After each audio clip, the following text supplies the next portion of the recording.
Welcome to Bite Size Stories. Today, we meet Simon.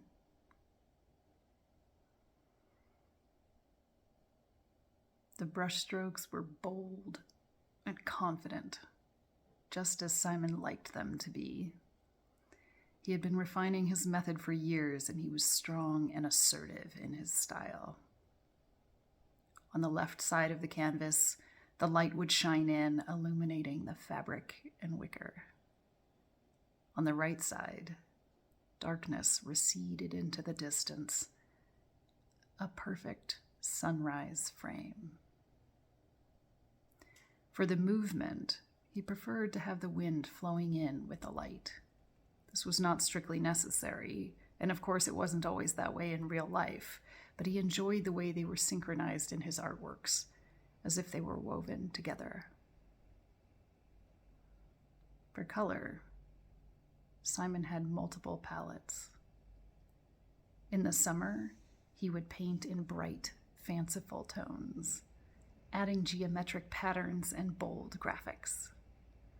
In the winter, he would dabble with monochrome paints, adding white and black to his indigo and forcing himself to create an entire world with just those shades. He preferred to dress in all black while he was painting, so as to have minimal distractions from the work at hand. As for the subject, Simon painted only one.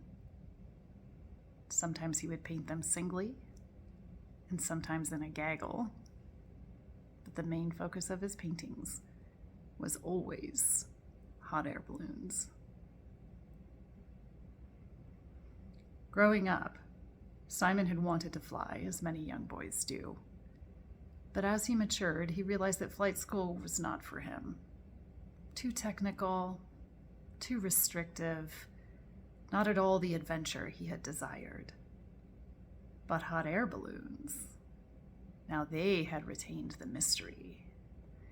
In novels, people rode them into other lands. Their faces were exposed to the wind. There was no limitation of the cockpit. The sky and the ground and the horizon were spread out before you. You could drop things. Simon loved the drama. When he turned 18, Simon began his mission to own and pilot his own hot air balloon. Having been raised in New Jersey, it was a leap for him to move to New Mexico, but not as big of a leap as he took when he started his skydiving lessons.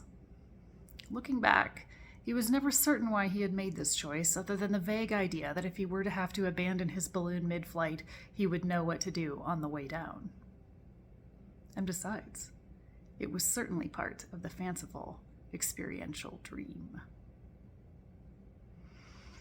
Skydiving was an expensive hobby, and to support it, Simon picked up a job working at the local Walmart, stocking shelves, and found the cheapest place he could rent with a window that looked out over the flight path for the annual Hot Air Balloon Festival.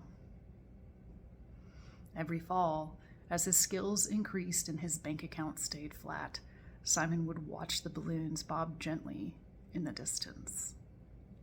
They took off at sunrise and sunset so as to allow the passengers access to the best possible light. It was during his 4th year that the accident happened. A chute failure, as is often the case. Simon had been thoroughly trained by that time, but no one ever knows how they will truly behave in an emergency. While he was eventually able to open his emergency chute, he hit the ground much harder than even his young, healthy body could handle. And so today, as with every day, he lay in bed and gazed out towards the balloons in the distance as he captured their likeness in oils. It wasn't exactly as he had expected, but then again, he had already had his adventure.